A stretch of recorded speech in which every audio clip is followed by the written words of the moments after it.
La Malaisie m'a volé 909 jours de ma vie. Alors, c'est pas moi qui le dis, mais c'est Tom Félix, un jeune homme de 34 ans qui vient d'arriver là à l'aéroport en France aujourd'hui, après avoir passé donc 909 jours dans les prisons malaisiennes pour apparemment possession de cannabis. Et donc le cannabis qui est chez nous en fait perçu comme une dro douce, eh bien en fait pour d'autres pays dans le monde, eh bien en fait ça ne l'est pas. Et d'ailleurs en réalité, bien le cannabis, ce n'est pas une dro douce, c'est simplement une dro terrible qui malheureusement est énormément consommée. Voilà, et c'est vrai que, si tu veux, c'est un peu assez hilarant quand même qu'en France, et pas qu'en France d'ailleurs, mais dans plusieurs pays libéraux de l'Occident, on considère ça comme ok, comme acceptable, et que finalement, c'est une dro douce, alors qu'en réalité, c'est pas du tout une dro douce. Il n'y a pas de dro douce, il n'y a que des dro. Et les dro en fait, sont toutes dures, sont toutes abominables, sont toutes terribles. Et donc là, le cas en fait de ce Tom Félix, c'est assez intéressant. Alors il y a plusieurs choses qu'on va aborder dans cette vidéo par rapport à ça. Premièrement déjà, alors effectivement, il a été en fait acquitté par la Malaisie. Alors en fait, l'histoire c'est que si tu veux, apparemment c'était un étudiant, je crois, un étudiant d'une trentaine d'années. Bon, un peu étrange, mais bon, c'était donc voilà, quelqu'un qui étudiait apparemment en Malaisie ou qui travaillait, je sais plus exactement, là-bas, et qui avait ses parents qui sont professeurs apparemment à Singapour. Donc c'était déjà un fils d'expat qui lui-même s'est expat en Malaisie. Alors là, juste une petite parenthèse aussi, il y a un truc intéressant, c'est que très souvent, en fait, tu verras que les gens qui sont expats ou qui sont dans un pays, qui s'établissent dans un pays, c'est très souvent en fait dû au fait, eh bien, qu'ils ont en fait déjà une connexion, qu'ils ont déjà une aide ou qui sont un peu, qui ont déjà un peu baigné, si tu veux, dans cette culture. Et en fait, c'est très très rarement par eux-mêmes. Donc en fait, finalement, il faut voir un peu les expats en quelque sorte. C'est un petit peu comme des Nepo Baby. Alors j'en avais déjà un peu parlé sur cette chaîne. Donc les Nepo Baby, c'est les bébés du népotisme. C'est-à-dire en fait, c'est tous ceux qui réussissent en fait dans un domaine. Une des grandes raisons pour laquelle ils réussissent, c'est parce qu'ils ont été un peu poussés, ils ont été assistés à réussir. Et en fait, les expats, c'est un peu pareil. Et là, apparemment, c'est ça. Donc le mec était expat parce que sa famille était expat, donc forcément ils avaient des contacts, il a baigné dedans, mais c'est très rare de voir des gens qui s'expatent par eux-mêmes, qui partent d'eux-mêmes et qui réussissent quelque chose ailleurs. Voilà, et d'ailleurs ceux qui le font, ils sont une minorité, mais pour moi c'est eux les vrais expats entre guillemets quoi. C'est ceux qui ont pris un risque en ne connaissant ni personne, ni rien, ni la situation, mais qui ont quand même tenté, qui se sont dit allez nique, je saute, j'y vais, tu vois. Mais bon, ça voilà, petite parenthèse là-dessus. Et donc voilà, et apparemment il avait donc je crois que c'était sur l'île de Langkawi, qui est une île en Malaisie. Et donc ce Tom Félix là, il louait une maison avec des colocataires. Alors première chose déjà à faire, je sais pas quand t'es un peu adulte, comme ça, faire de la colocation à l'étranger dans un pays qui n'est pas l'Occident, qui n'ont pas tes codes, où c'est pas ta langue, c'est pas ta culture. Faire de la colocation déjà c'est quand même un peu risqué. Alors je sais pas pourquoi il a fait de la colocation. J'imagine que c'était pour économiser de l'argent en fait, comme beaucoup d'expats en Asie du Sud-Est, ils sont vraiment là pour vivre un peu le moins cher possible. Donc c'était peut-être le cas, mais en tout cas ça reste quand même toujours risqué de toute façon. Il faut partir du principe qu'en fait quand tu es à l'étranger, eh bien c'est toi qui te gères. Et tout ce qui peut arriver en fait de l'extérieur, en fait, faut l'anticiper, même les pires choses en quelque sorte, et il faut essayer de toujours avoir un temps d'avance, puisque effectivement, tu n'es pas chez toi, tu n'es pas dans ton environnement, tu ne maîtrises pas les codes, l'environnement, etc. Donc il faut toujours anticiper et pas se mettre à faire des choses que tu ferais dans ton pays, que tu penserais normal, parce qu'ailleurs, eh bien, ça peut impliquer des risques, d'autres choses qui pourraient arriver. Voilà, donc ça déjà c'est la première chose. Et apparemment, donc un de ses colocataires locaux malaisiens avait de la weed, donc voilà. Et donc ils auraient fait une descente, les autorités. Et puis du coup, le type a été accusé d'avoir sur lui de la possession de drogue douce. Et puis du coup, je sais plus exactement s'il a été accusé en fait simplement de possession ou bien accusé de revente. Mais en tout cas, il est parti en prison directement. Donc apparemment, effectivement, dans des conditions assez peu acceptables selon nos standards des droits de l'homme. Mais le fait est que c'est en Malaisie, donc c'est dans un autre pays qui est souverain, qui ont leurs propres règles et qui décident de choses. Voilà, donc ils ont des lois, ils décident de choses, même si ça peut ne pas faire sens en fait pour nous Français ou autres. C'est leur loi, c'est un pays souverain. Et donc suite à cela, il a été menacé en fait d'avoir une peine de mort. Voilà, donc là, effectivement, heureusement pour lui, il ne l'a pas eu, donc il est encore vivant. Là, il est de retour en France.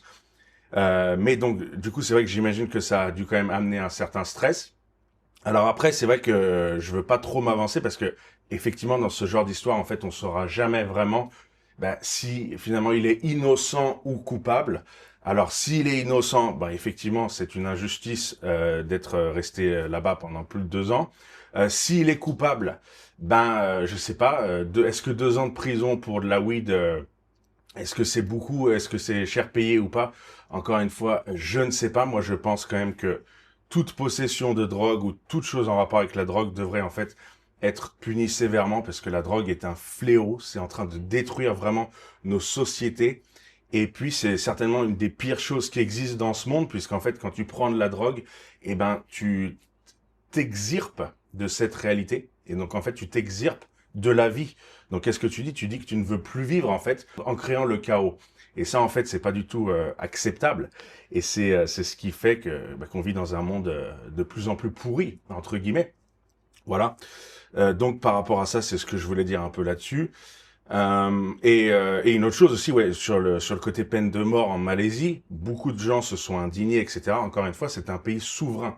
Il faut bien partir du principe que quand tu vas dans un pays, que tu voyages ou que tu t'expates, tu te plies aux règles, à Rome comme à Rome. Si la vision du monde, la vision des choses, les lois, le système, la culture qui est sur place ne te plaît pas, tu n'y vas pas.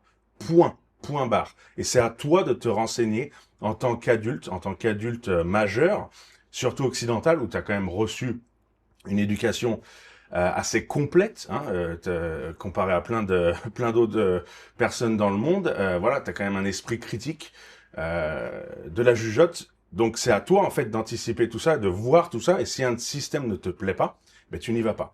Et pour revenir juste à la drogue aussi là-dessus, ce qui est intéressant, ce qui est assez ouf, c'est que en fait, tu vois, tous ces pays-là, en fait, la Malaisie, Singapour, l'Indonésie un peu, les Philippines aussi un petit peu à l'époque, en fait, sont connus quand même pour être, en façade du moins, si tu veux, très anti-drogue. Et ils ont une politique qui est très forte face à la drogue.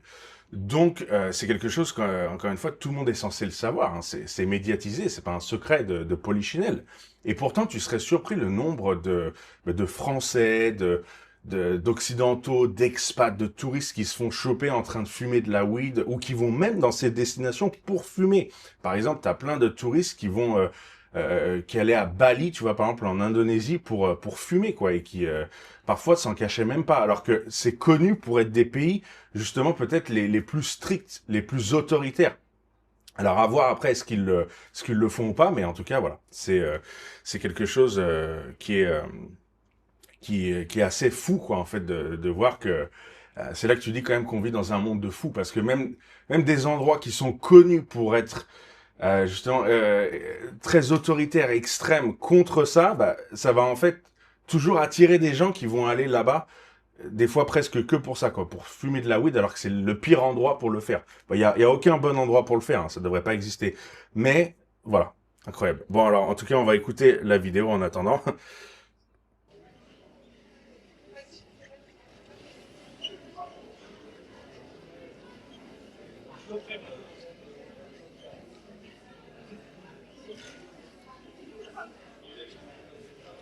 Voilà, donc là, il nous dit que jugé pour détention...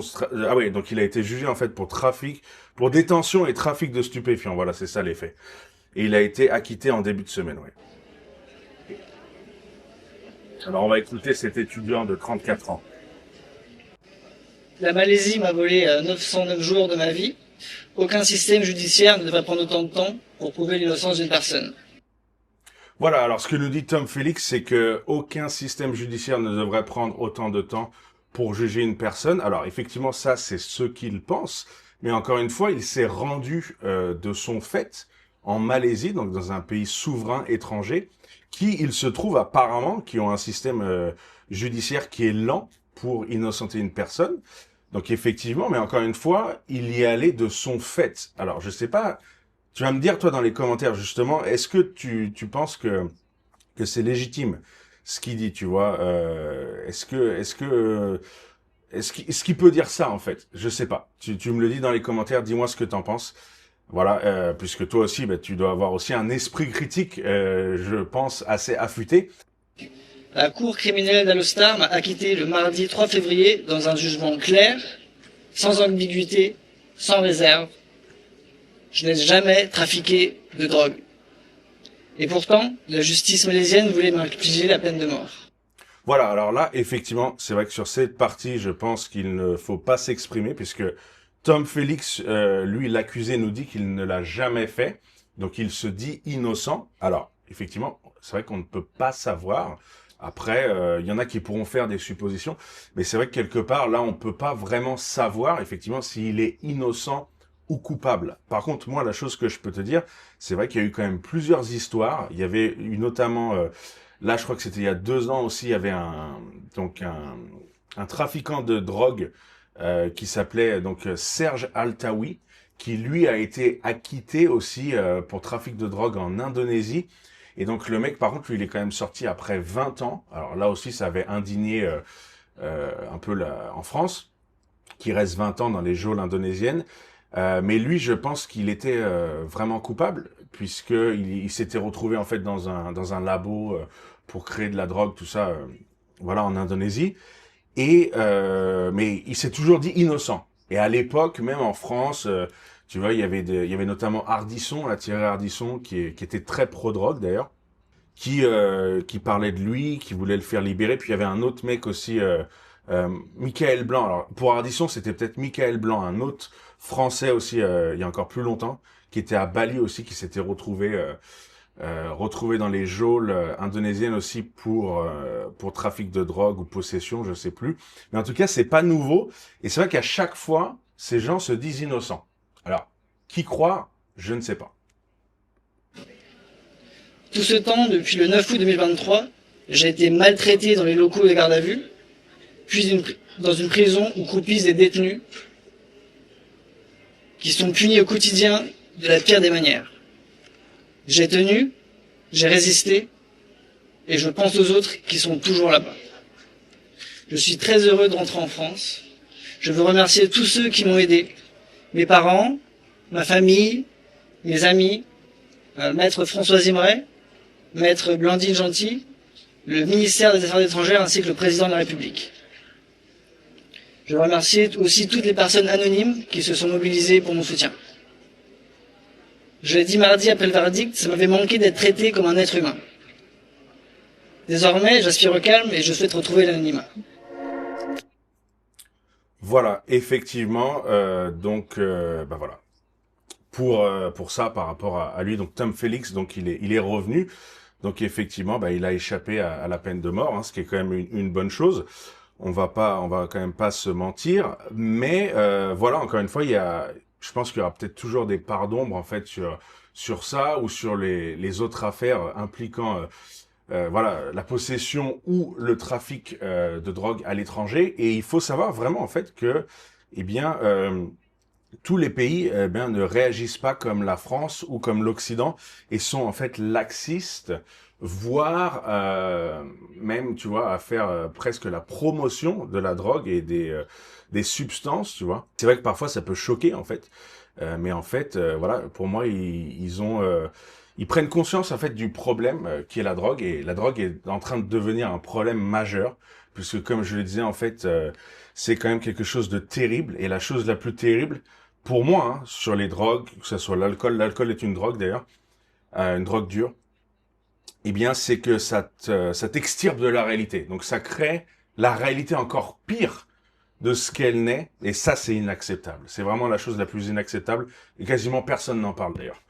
Tout le monde connaît les méfaits de la drogue sur la santé, sur plein de choses, mais ça on te parle jamais du fait que ça t'extirpe de la réalité, et c'est la pire des choses que tu puisses faire, puisque t'es en vie là, t'es en vie, donc t'es là pour vivre ta vie dans la réalité, tu vois, pour absorber tout ce qui se passe, bon ou mauvais, t'es en charge, c'est ta mission de tout prendre, tu vois.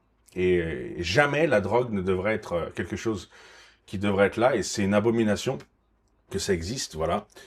Et c'est vrai que oui, ça peut choquer, je te dis, quand d'autres pays n'ont pas les mêmes règles laxistes et ne rigolent pas avec ça, ne pensent pas que c'est que c'est de la dro douce, parce que il n'y a pas de dro douce, encore une fois.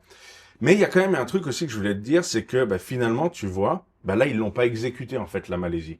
Donc je me dis, en fait, que même tous ces pays, finalement, est-ce qu'ils sont pas en train d'être un peu laxistes aussi, entre guillemets, parce que à une époque, tu vois, ils avaient des politiques très fortes, et ils allaient au bout, en fait. Mais là, il semblerait que... Alors, je sais pas si c'est avec à cause des réseaux sociaux, le fait qu'on vit dans un monde hyper connecté, globalisé, que si du coup il y a une chose qui se passe comme ça assez extrême par rapport à une loi d'un de ces 10 pays, et qu'ils le font vraiment, est-ce que ça, voilà, après au niveau de la réputation, mais je trouve qu'on a changé en fait de paradigme, entre guillemets. Donc est-ce que le monde est en train de se laxiser en quelque sorte en général? Tu peux me le dire aussi dans les commentaires. D'ailleurs, voilà, ça peut être vraiment intéressant. Puis d'ailleurs, je vais aussi te faire un petit résumé de cette vidéo sur cette affaire. Donc, si tu es intéressé pour le résumé qui reprend tous les points, eh bien, tu envoie dans la barre des commentaires, et moi, je t'envoie ça sur ton email. Voilà, et puis j'aimerais terminer sur un commentaire très intéressant qui parle en fait des méfaits de la drogue. Donc, il y a un mec qui nous dit, donc, les lots qui disent que la peine de mort est trop dure. Vous imaginez pas les dégâts que peut faire la drogue. Si des pays en arrivent à de telles mesures, c'est qu'ils sont pratiquement en état de guerre contre les trafiquants. Intéressez-vous à l'histoire de l'Amérique latine et vous comprendrez que la drogue, c'est un danger pour un pays au même titre qu'une pandémie ou une invasion. C'est exactement ça. Ça détruit tout. L'État par la corruption et le terrorisme, le système social par des milliers de gens inemployables et une économie parallèle, la santé par des hôpitaux débordés, la sécurité, l'économie car personne n'investit ou ne fait de tourisme dans un pays gangréné par ça. Voilà, exactement, c'est exactement ça. Et bien malheureusement, aujourd'hui, on a tendance à l'oublier en France ou dans d'autres pays libéraux, que la drogue, c'est pas seulement mal, la drogue, comme il disait dans South Park, c'est, vous voyez, si tu as les références, mais c'est une abomination complète, ça n'aurait jamais dû exister et ça devrait être combattu chaque seconde. Et si toi, tu penses comme moi, encore une fois, rejoins la communauté, parce que il en faut plus des soldats comme nous contre la drogue et contre toutes les choses qui détruisent littéralement l'existence, la vie sur Terre. Voilà pour cette vidéo, et moi je te dis à très bientôt pour une nouvelle analyse.